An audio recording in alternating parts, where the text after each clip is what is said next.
Okay, let's start. Hi, I'm Michael Makovsky. I'm the presidency of JINSA. I'm honored today to have our good friend, Brigadier General Effie Defrin, to join us, the IDF's spokesperson, or the head of the IDF spokesperson unit, and the chief military spokesman in Israel. Brigadier General Efrin was a commander of an armored brigade. He's has a long career in the IDF. He also served as Israel's defense attaché in India, Nepal, and Sri Lanka. And he also then became the head of the IDF's International Cooperation Division.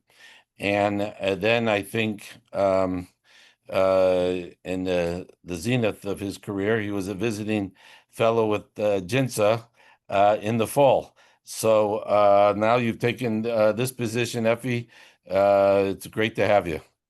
Thank you very much for having me, Mike. It's a pleasure. Nice Thanks. to meet you. Look, we have a lot of people on. We particularly have a lot of press people on, and I thought I would ask you some questions about Iran and then Gaza.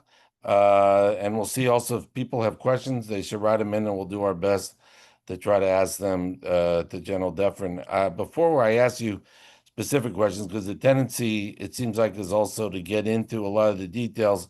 But I just want to say, I know I speak for a lot of people. I mean, I'm echoing President Trump here, but really, kol hakavod, really, congratulations on behalf of the whole IDF, the IDF, the Air Force, the military intelligence, the Mossad.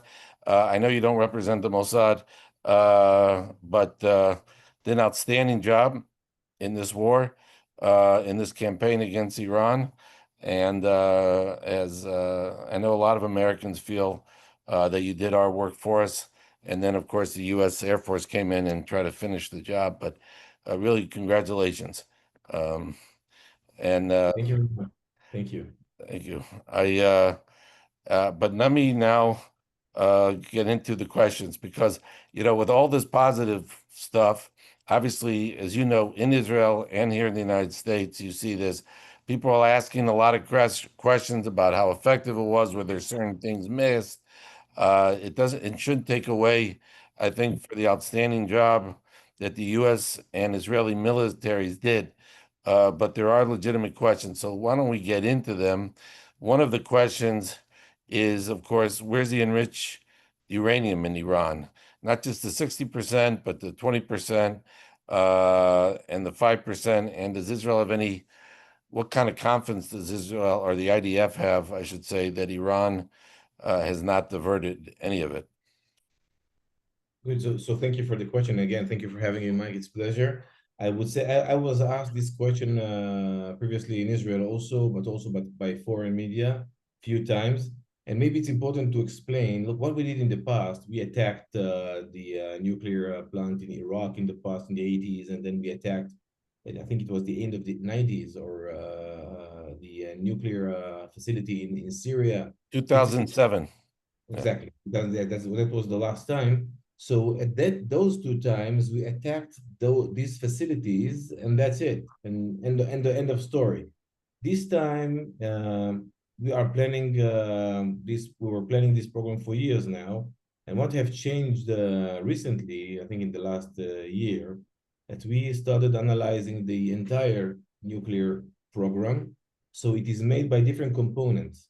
So this is why it's not only about uranium or centrifuges or this element or other element or destroying the Fordo facility or the Isfahan facility or the one in Natanz we struck or others.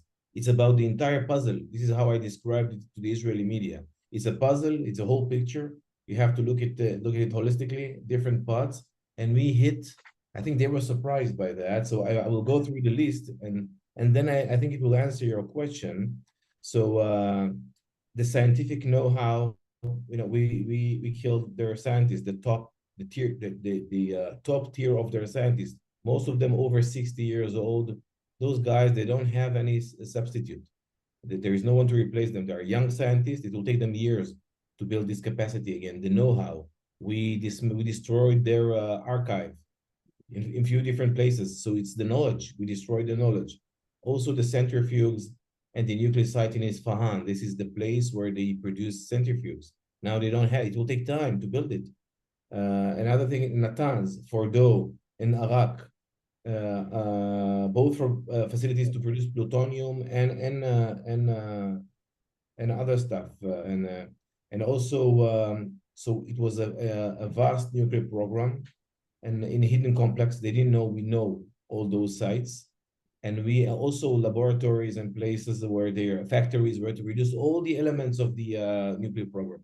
So we hit this puzzle to some extent in different levels, each one of the components.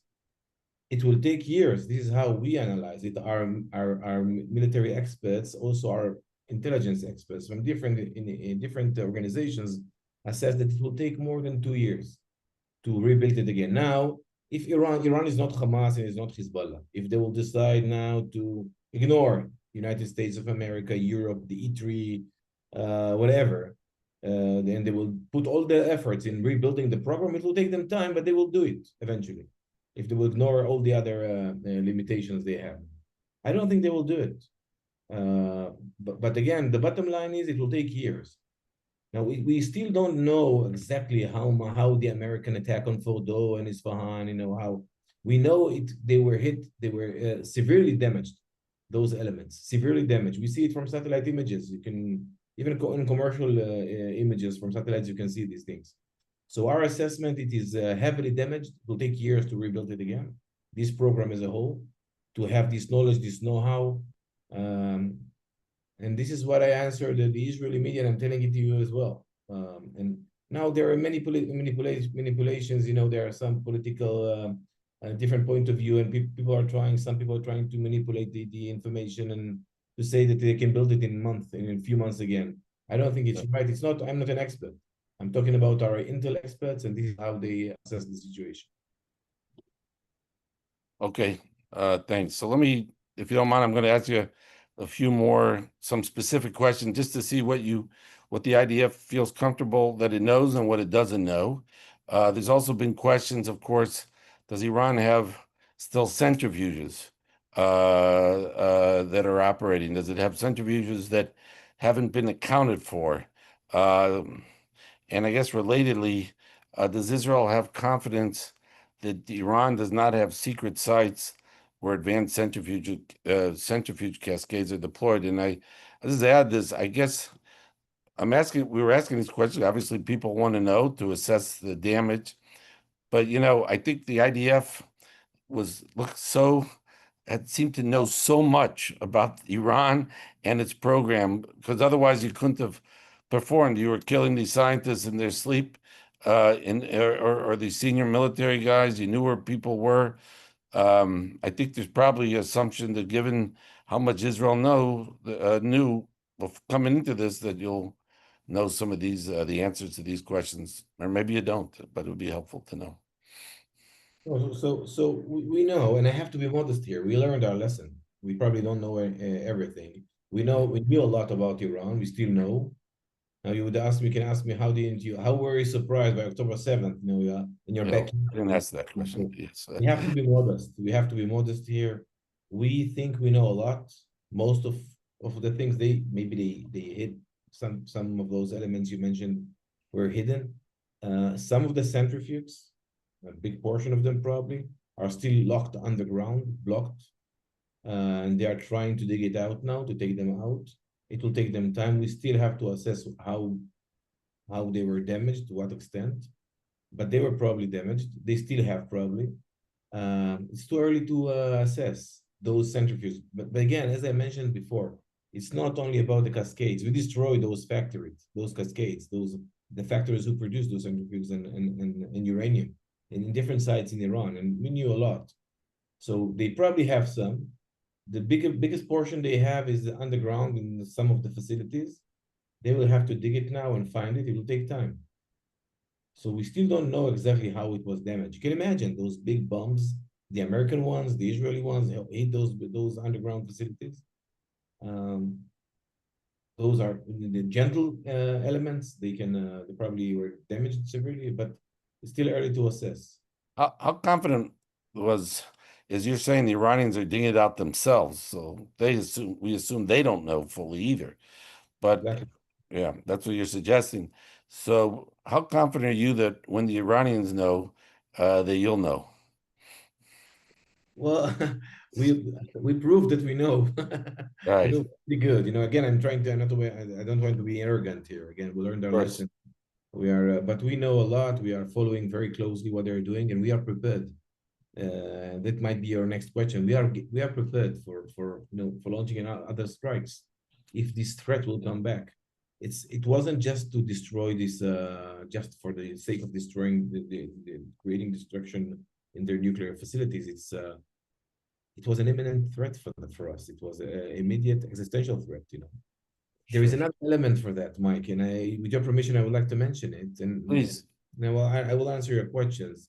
But it's also I think the Israeli public opinion, and they don't understand how big not only the nuclear problem was for us, but also the surface-to-surface Yeah, missiles. I was going to ask about that. You can imagine, we had uh, very small amount of missile hitting Israeli targets. And you could see probably on TV the amount of destruction they created. Some of them were precise on Soroka Hospital in Beersheba. We have, just to give you the numbers, we have many people displaced now. We have 28 civilians that we assume that it will be much bigger than numbers, but our air defense systems, together with the success of the Air Force, as the Air Force went deep into Iran, they were able to hunt and strike more and more of these launchers. This is how it was reduced, the amount of missiles launched.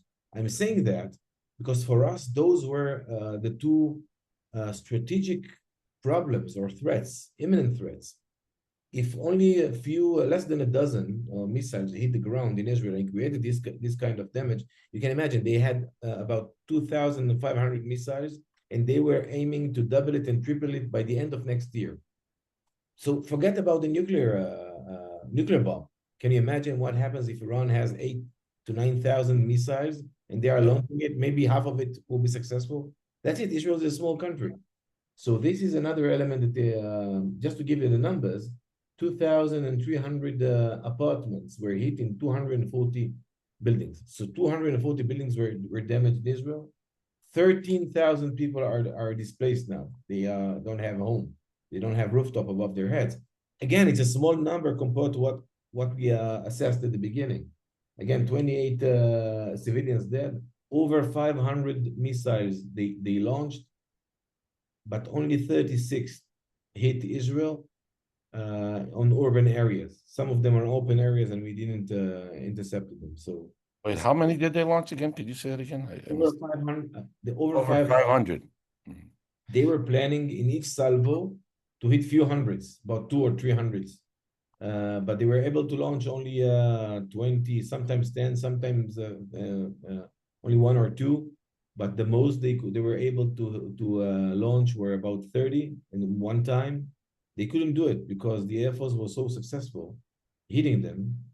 We have nice video clips of the Air Force hunting them, our Yeah, UAVs and airplanes. So it's a mix of our air defense, multi-layer air defense system, and the success of the Air Force deep in Iran.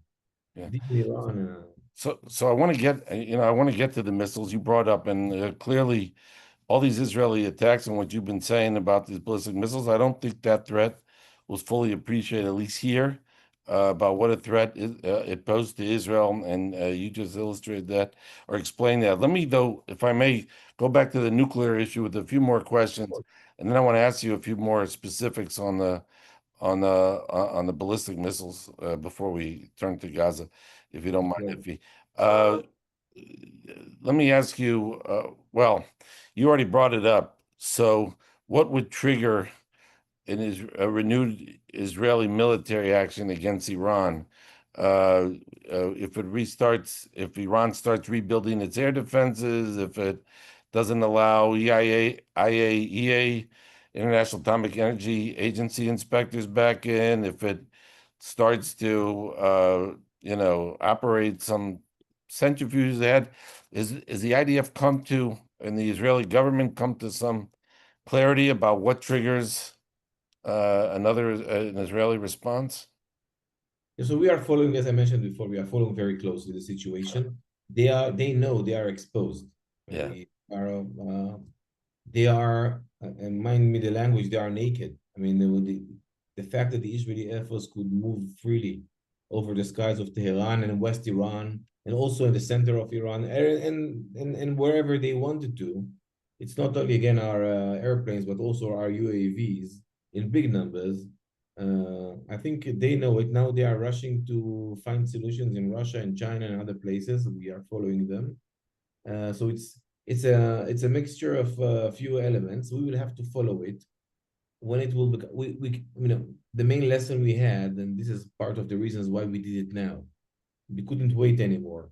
We reached a level in which they could enrich enough uranium. They could have produced more than 15 nuclear bombs in a matter of maybe a few months or a few weeks. It was a matter of decision. And the other thing is that our intel assessed that he is losing the grip over the knowledge. As they came, they narrowed the situation. It was narrowing into the last few meters, or the last mile in which they producing the bomb. We were afraid we are going to lose the grip on the information and the knowledge. So we had to take the attack on this in this time. So it will have to be an assessment that will take all the different elements into account: air defense systems, enriching uranium again, building their factories again. We destroyed all the chain of production from the factory to the launcher, all the way, including the people who produce it, including materials, including different factories all around Iran. So we will have to follow it. It will take time. But it's not only the nuclear facility or the nuclear bomb. You have to put the bomb on a missile, and this is a different technology. So we have to follow it, the different elements. And when we will feel, we won't wait for the last minute. When we will assess that it is reaching again the level of imminent threat, we will have to strike again. But you think Israel's going to wait that long again? I mean, I guess one thing that seems to have changed since October 7th is, look how Israel has responded to Hezbollah violations of their agreement. Now, there's no understanding that I'm aware of here with Iran of what they can and can't do. Maybe Ron Dermer, when he's here, or when Prime Minister Israel Bibi Netanyahu comes soon, that Next will week. work. Next week. Yeah, Bibi's coming. I just read it was the date is next week, next Monday. So Netanyahu's coming next week. All right, so maybe that will be part of the trip. I would imagine that there'd be some shared understanding, but I gather, you think Israel's going to wait till there's an imminent threat again, or they see Iran start rebuilding, they're going to go back in, kind of like they've handled Hezbollah, which is, I recognize that's a lot closer. The targets are a lot closer than Iran, but Israel seems, at least since October 7th, to not have a lot of patience and to respond to the rebuilding of threats very quickly. I don't know. How do you think they'll do it this time? But I think you are correct, Mike. We cannot wait to the last minute. We cannot wait until it's an imminent threat. We will have to make our calculations together with our strategic partners in the US. And of course, I think when we will react and to which element. First to signal, and then to strike it and destroy it if it won't help our signals. Now, there is diplomacy and there is negotiation through using missiles. This is the Middle Eastern negotiation way of negotiating things. You were mentioning Hezbollah. Remember that Iran, talking about the different elements about this puzzle, I think one of the biggest achievements we had after the disaster of October 7th is dismantling Hezbollah and Hamas. Iran invested billions of dollars during the years in Hezbollah for this exact reason. They were counting on that it was the first layer of defense it was supposed to be the first layer of defense for Iran. Now, they didn't react. They didn't do anything. We sent their messages and underground messages under the table. They understood it in Lebanon, and they didn't shoot even one missile. Even the Houthis, they only few missiles they shot, and none of them reached Israel. What about the Iraqis, Kitab Hezbollah, and all those proxies they had around us? All this plan to build a circle of fire or ring of fire around Israel, it didn't work. The strategy. Why is that? You think that the Houthis and the proxies in Iraq that you mentioned, why do you think that is? Because Well, you see, this is exactly the strategy of the head of hitting the head of the snake. We knew along the years that we can hit Hamas, we can hit Hezbollah, we can hit the Houthis and have some success here and there. But until you will hit the head of the snake, this octopus in his head with many arms, it won't do anything. Now, those guys, they don't have a sponsor anymore. In the at the beginning, we killed the Air Force or the IRGC, the Air Force commander. His name was Ali Khajizadeh. He was very dominant in creating this ring of fire. To remind you, I think it was January 2020 when the US struck Mr. Soleimani. He was the head of the IRGC. And now we struck Ali Khajizadeh. And then last week we hit this guy named Izadi. Izadi was the head of the core, the Palestine core. This is how they call it. He was the head of the coordination. He was responsible for coordinating all those elements, the Palestinian elements around us in Lebanon, in Syria, you name it, all around us, and the proxies. And that's it. Now this guy is gone. They don't have a sponsor anymore. Strategy is gone. They are looking at Iran. Iran is weak. This is the Middle East. Now the sponsor is gone, so they are not reacting. okay. They know the price. And just to complete that, Mike, we are acting in Lebanon, also in Syria and other places. Again, we learned our lesson. We don't wait until this threat will be big and it will threaten Israel. If you are following, you see every week we are striking in Lebanon. Yeah. Some things we are coordinating with this new mechanism or with the Lebanese government through this mechanism. And when there is no answer, there is no response, we dismantle those threats ourselves. So I think the message is going through the entire region. Okay. Let me ask you, talking about the head of the snake. The head of the snake is the supreme leader. There have been reports, even your defense minister has said some things publicly. I wonder maybe you would mind addressing it. Did Israel try to target the supreme leader, Khamenei? Ayatollah Khamenei, this guy is evil. He's very radical Shia leader. We didn't aim at the beginning, it was clear. We didn't aim at removing the regime or destroying entirely the nuclear program. Those two things we didn't say. We said we are going to damage severely the nuclear program, including all its elements, including military leadership and scientists and so on and so forth.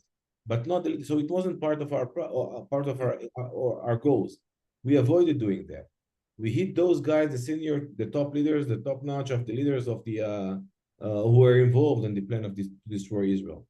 Now you have to follow the American president, Mr. Trump. He said it himself. He doesn't see that as a benefit. I mean, there are lessons in the Middle East in the last few decades, removing the leader and getting something worse than that. So we knew our limitations. We didn't want. Maybe it would have happened if they wouldn't stop last week after 12 days. If they would continue to hit Israel, to launch missiles at Israel, maybe we'd go through this hitting their economic. We have had many more targets, their economic targets and the leadership, but we didn't. So the answer is no. I guess you didn't target the supreme leader. Right, we didn't. Okay. I think you can understand. If we wanted to, we could have hit them. Oh, yeah, I understand. And that's why he was hiding out somewhere without any electronics, it seemed like. On that issue about the regime, um, it seems to an outside, I mean, just from our perspective from here, one of the things of a dog not barking, something that didn't happen was cracks in the regime, people rising up. Maybe that will happen. But did you see something that maybe people aren't seeing on that? I know that wasn't the purpose of the operation. Of course, Israel did hit certain political targets, it seemed like, hitting the TV station while that woman was speaking. Maybe hitting like the head of the Basij headquarters in Tehran and things like that. I know it wasn't the purpose. And by the way, Jinsa, we've been calling for years that there should be regime collapse as the ultimate solution here, meaning pressure the regime in every way so that the people bring it down. But it didn't seem like it yet, or at least not now, that there was that. Yeah. So we said at the beginning that it's up to the Iranian people to choose their leadership. Now there were some kind of protests on the streets, but not too many. They became very violent since we started attacking, looking for people who collaborated with Israel or Israeli spies, Mossad spies. This is what they claim. They arrested a lot of the Jewish community over there. We are following it. They are very cruel. They are very evil. They are very brutal with their own people. Yeah. So we hit besieged targets in Tehran. We also hit, you didn't mention the Evian jail. Yes. Jail where they Sorry. tortured their Yes. people. You We blew hit the one door of the, off. Yeah. yeah, right. It was about signaling them. Okay, let's stop now because you can reach any point in Tehran. We know where you are, each Yeah. and one of you. It was about signaling. We didn't want to go all the way in. There is no doubt this regime is evil and it should go. It should go because they didn't lose their, they are still there. They are still, they don't change their intentions. They still want to destroy Israel. Let's see what happens now. There is a lot of international pressure, European pressure, American pressure, and Israeli ability to move freely into Iran if you want, again and again.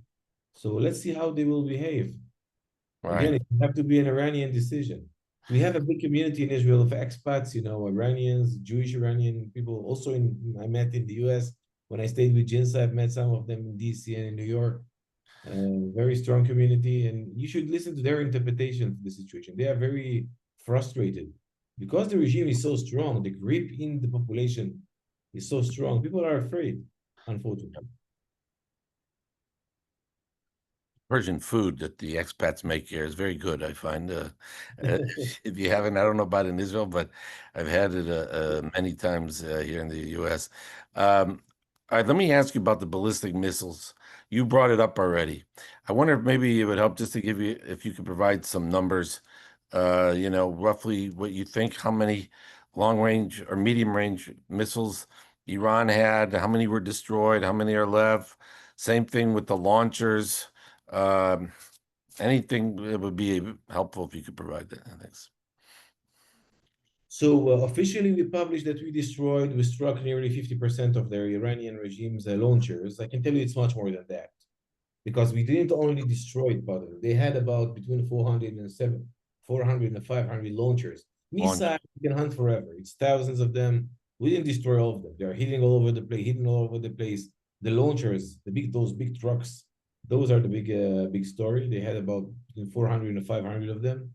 We destroyed about 200 of them totally. 200. Yeah. And about same number, we dismantled or blocked, which means they are hidden in their tunnels.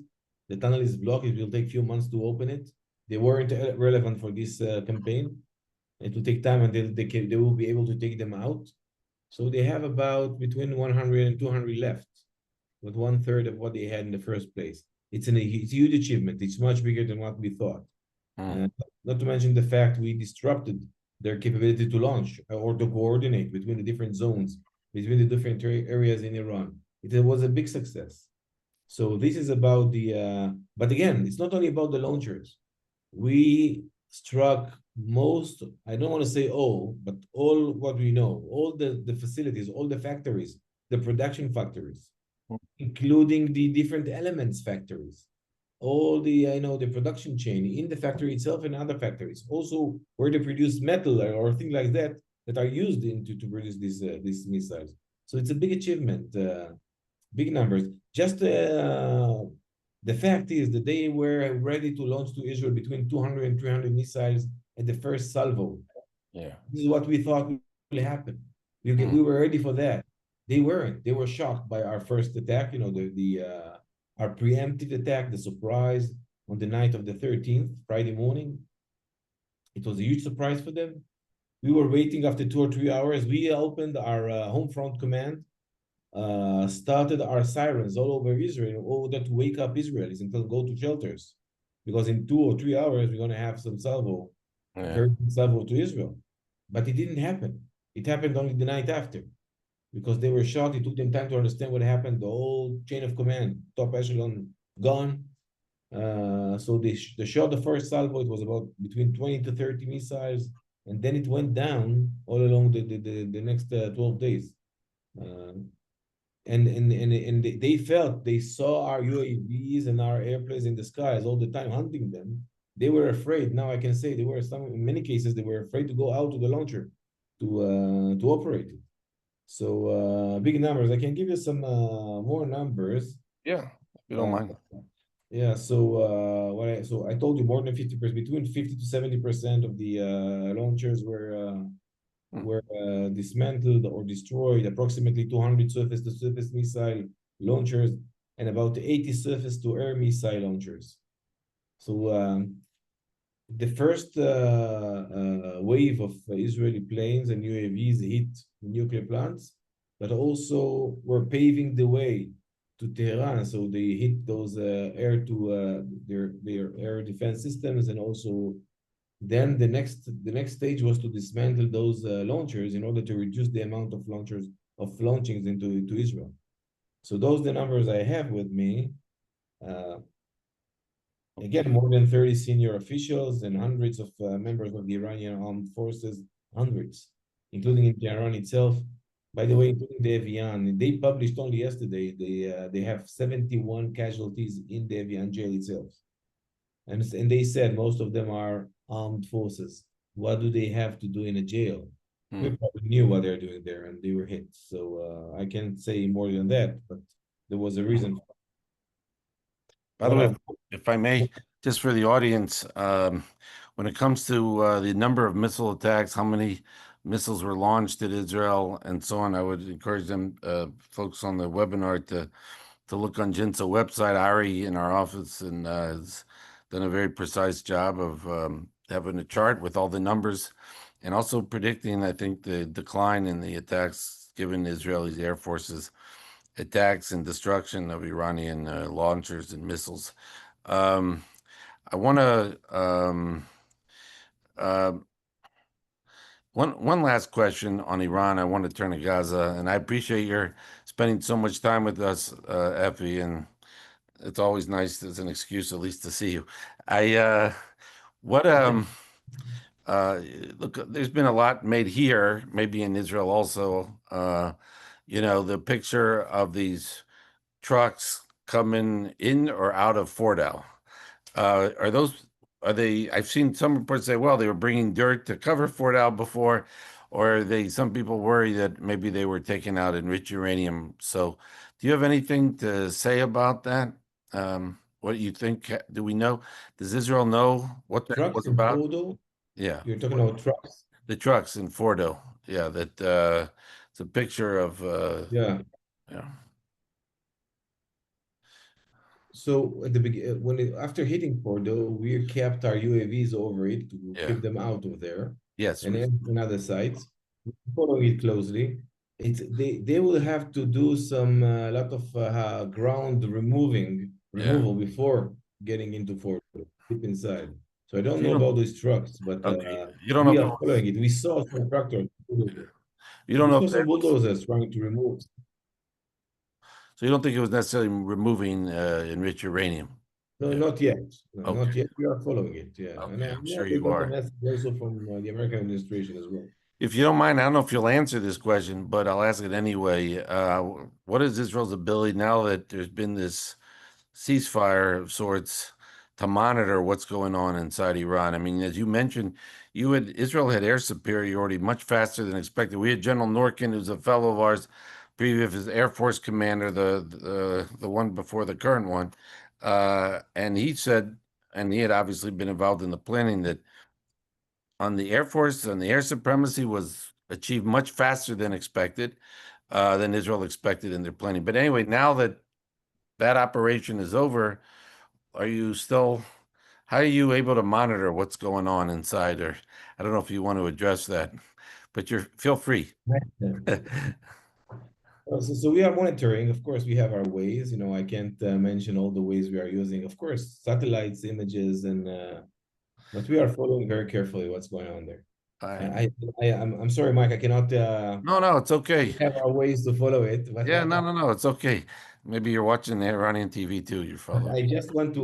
Last time I was here with you, Yeah, one of the questions you asked me, and I couldn't answer back then. You asked me why are we targeting targets in Syria? What are we targeting? And I said something about it. It was true. I didn't lie to you, of course. of I course. said we are enforcing, in Syria, we are not allowing the new regime in Syria to have strategic weapons against Israel. But we were also paving the way through Syria to Iran. Now I can say that. I can say it. I couldn't say it back then. This is one of the reasons we kept it all the time. We kept our eyes open, what's happening in Syria, not having other elements with different air defense systems. Keeping in mind, we will have to strike in Iran one day. Yeah, And it happened. Now I can say one of the things we did there in Syria was making sure the gate is open to yeah. Iran. So we have our way open. We have our air superiority. We don't take it for granted. Norkin can tell you better than that on this matter. We thought we will have between 1 to 3 airplanes dropped in the first 75 hours, and then more as the days go by. It didn't happen. We have very good air force. Our pilots are amazing. It's what they did in the last 2 weeks is something that will be studied and learned all over the world. It's amazing. Those people, they did an amazing job. Go to Uh, war. but not only the airplanes, again, it's the UAVs. I think it's a whole method. We will talk about that in the future, maybe. Something to learn. Long distance, long range UAVs. We used was all over the skies of Iran all the time. It was no, it was stellar. It was a stellar job. Um, Actually, I'm glad you brought up Syria. If we have time, maybe we'll ask, but I don't want to take, I want to get to Gaza, unless you Yes. want to say something more about Iran. I think I've asked you all the main questions I wanted to ask, but then, No, no, I know, but I always say one thing. We have to stay modest. Iran is not Hamas, not Hezbollah. The Iranian people they are good people. They are smart people. They have good history and heritage. We had very good relations with them until 1979. I wish it will happen again. I know, only from my unit, we have our website in Farsi in Iran. We had during the war more than 1 million followers, 80% of them in Tehran itself. Only wow. the IDF spokesperson, website. I have a spokesperson A in million followers in Iran were on the IDF's website during the war. exactly more than a million. 80% of them in Tehran itself. Wow. So they are good people. Most of them. They are, they are it's this regime is evil. I wish one day they will get and as sooner than better. So as soon as better they will get rid of this regime. Yeah. And they didn't change their intentions. We are following carefully and we are getting ready for the next round if it will happen. I hope it won't. I hope they will reach some agreement with them. Yeah. But Yeah. I like one day this regime will fall. And when it does, I think one could argue that Iran might be one of the countries with the brightest future in the region, given how capable their people are. Um, I agree. yeah, let's talk about a little less pleasant of a topic, maybe, which is Gaza, which is a war going on there that seems to never end. But I guess one of the questions is, of course, there's news I'm not going to ask you about. Obviously, the political echelon needs to deal with, is there going to be some deal or whatever? But I guess, has the IDF, um, I guess two questions I have. One is there, what is the strategy you see for the IDF in Gaza? And I know you started in March when General Zamir picked you, the new Ramakal, the new chief of the general staff, who's, I know, a tremendous guy. And do you see a new dynamism or a different approach to Gaza since you've come on board with General Zamir on board? And I guess what is the way you think the IDF is thinking on the way forward, absent some agreement, some agreement by the political folks? Right. So first, Gaza is a different ball game. It's amazing to see. Astonishing to see how sometimes it was easier in Iran or in Yeah, like Lebanon or other places, then it's when it's on our backyard here, very close to on our borders with Hamas in Gaza. Very brutal and radical organization. Poor people of Gaza are kept as hostages there. It's a very, very dense areas, very heavy built, you know that. All the underground facilities, we keep finding those tunnels. It's unbelievable. This web of tunnels underground, they are keep popping out of them and using the guerrilla method and hitting snipers and RPGs or IEDs, you know, bombs and mines against our soldiers over there. It's been 20 months now, more than 20 months now since October 7th. What we did different since Zamir came into office, I mean, first we are continuing the efforts done by our predecessors. They did good job since October 7th. I would say one thing we are doing differently, and because of the circumstances, after the fall of Hezbollah in Lebanon and the fall of the Syrian regime in Syria, we were able in the last few months to focus on Gaza itself and to concentrate our best divisions in Gaza. So what we did was pushing Hamas back. It's not only going back and forth into Gaza. We are keeping the ground. We are taking the ground and cleaning it. And sorry for the language. We are destroying and dismantling the underground facilities wherever we are going, and we are holding the ground and not leave it. This is pushing Hamas back into, mainly now as we speak, the population of Gaza is concentrated in Gaza city itself, about 1 million people, and the rest are what we call the central camps down south and in the what we call Muasi, close to the beach, close to the seashore. So it's about 2 million people squeezed. We opened, I mean, together with the American company, private company, we opened what they call the GHF, the Gaza Humanitarian Fund. exactly, and to supply them with food. We are pushing food. Hamas is doing its best every day in order to prevent it, because they are doing, now we have our military success. We keep killing terrorists, we keep dismantling, destroying their tunnels and their infrastructure and pushing them back. But the most important thing, I think, is the second only to the military effort. They are losing their grip on the population.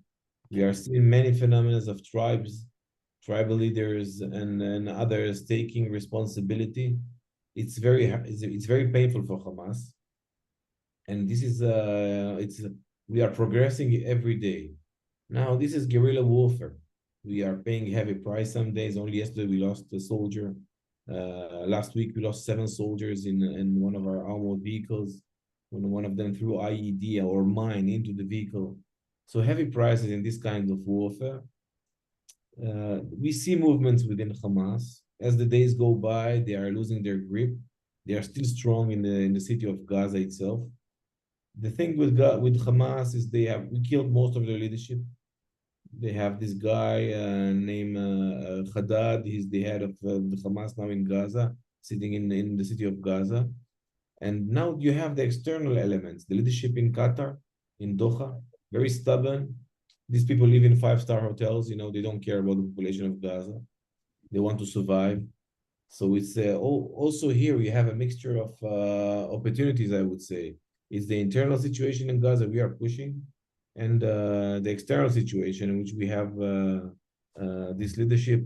We can use some help with, of course, from our American friends and our allies in the region to push this leadership to some kind of agreement. Now we will reach a point in I would say in few weeks, in which we will reach our military targets so far, and there will be the political echelon will have to take a policy decision where to go. If Hamas won't go for an agreement to release our hostages, we still have 50 hostages, 20 approximately alive.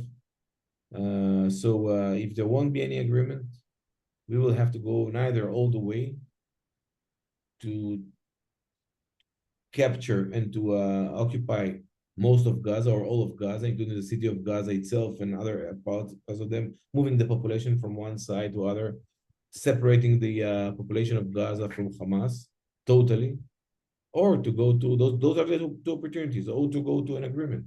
So this is the situation as we speak now. Okay. One thing about two things really I want to just say about the Gaza Humanitarian Fund is I'm sure you know, but not the audience, is Jinsa did a day after project with the Vandenberg Coalition. We put out my colleague John Hanna chaired it. Um, they put out a report in late February 2024, and they briefed senior Israeli officials, senior U.S. officials, and Arabs and so on, Arab governments on this. And two of the recommendations were basically you should look on our website about this, but about an entity, a multinational nonprofit entity to distribute the aid and having private security forces, contractors for security. And I think Israel seems to have followed that. And you mentioned it, and it is a way to clearly make sure to take Hamas away from controlling the aid. And and as you pointed out, Effie, it is so undermining Hamas that they're shooting people trying to get this food. Now, however, there have been, and of course the UN has been opposed to it because they get cut out of this. So it seems to me if Hamas and the UN don't like it, that's already a winner. But there have been reports, I think, including in Haaretz, more of a left-wing newspaper in Israel. There have been apparently reports about apparently eyewitness accounts of IDF soldiers firing towards crowds of Palestinians. Could you address those reports? And is there an IDF investigation about this? There are many allegations regarding this situation since we started operating those distribution centers. We have four of them all along Gaza. Since we started distributing food, so far we distributed more than 50 million portions of food. We are pushing hard, and not only that, it's important to mention we are pushing trucks, Israeli trucks loaded with food, with humanitarian support, mainly food, flour, salt for the bakeries in Gaza, for international organizations. They have big kitchens over there. So we are pushing food inside. Unfortunately, the United Nations, they are doing their best in order to prevent it, or they don't want to cooperate. And even when they do, they drag their legs and they're not cooperating fully. They were insulted by that. They don't want those organizations to be successful. Very sad, because the aim is Yeah. that there won't be any starvation in Gaza. The people of Gaza, the children of Gaza will have food. And this, we are pushing it all the time. Now, of course, it's against the interest of Hamas. So what they are doing their best in order to sometimes they send few people to military forces just to interrupt it. And then they say we shot them. In some cases, we did shoot, but only when we had an immediate risk to our soldiers. So our soldiers, we improved all along the time. We improved, and of course, we are not distributing the food. The food is being distributed by the GHF, but we are allowing it to happen. The convoys of food going in, the trucks, and securing the perimeter around it. So we move back. We are doing our best to prevent friction between our soldiers and the local population. But Hamas is doing its best in order to send these people. It's like a media ambushes. He's forcing us to shoot at these people. He sent his own people. We have our intel. Of course, it's false, fake news. We have few proofs in which they have the same picture of the same family or the same people died in few different occasions along the last few months. It's unfortunately international media sometimes cooperates with them. Haaretz, he says it has its own agenda. I understand that it's a free country. We have since the war started, we have heavily recruited reserve soldiers. It's a democracy, Israel. You have soldiers, reserve soldiers from different kind of political opinions, and sometimes they finish their military service and they speak with the journalists. We don't have any orders, and this is a pure lie, an evil, claiming that the IDF have orders to kill people, innocent people. Right.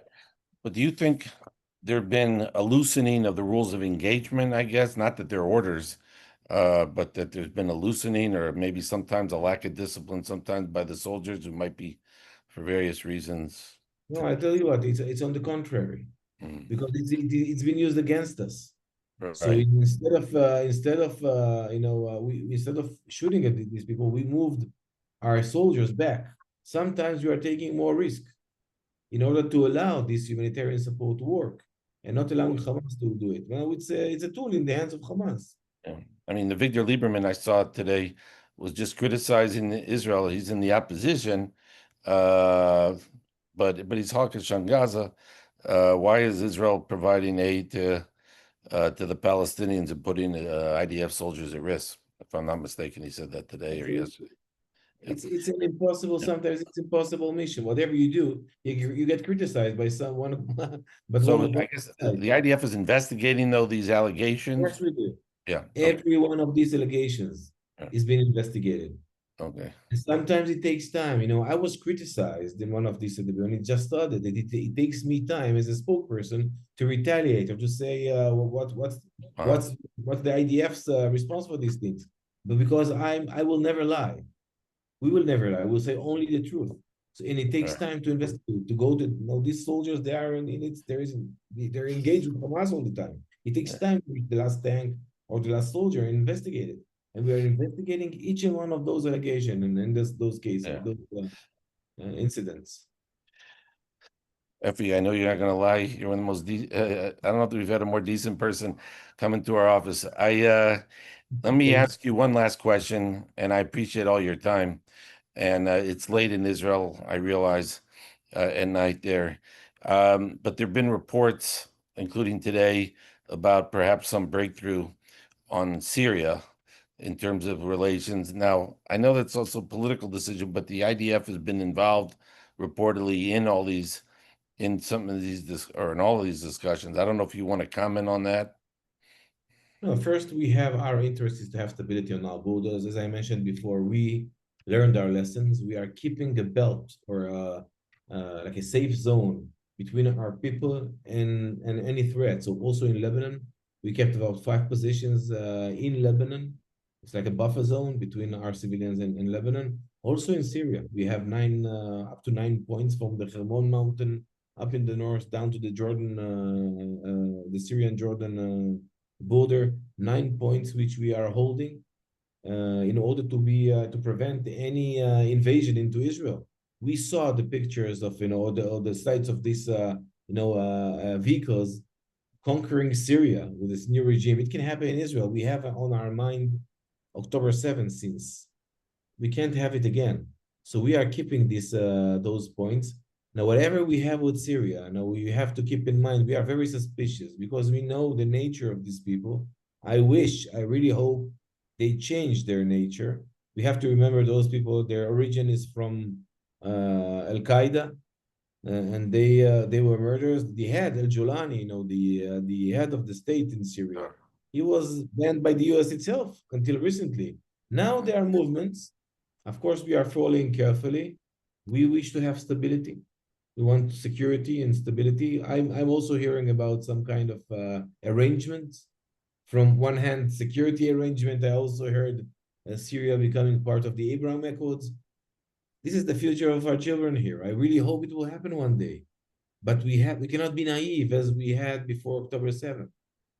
We were naive. We failed dramatically. We can't do it anymore. So we have to be very suspicious. We have to be on alert all the time.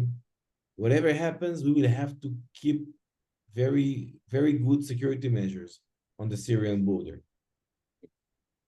I really hope it will happen, Mike. I don't have the details. I know today President Trump announced he's going to remove the sanctions from Syria.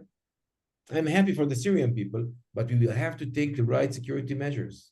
Right. We saw what they did to the Alawites on the shore side in Latakia, the people who were loyal to the previous regime in Syria. Yeah. They slaughtered them.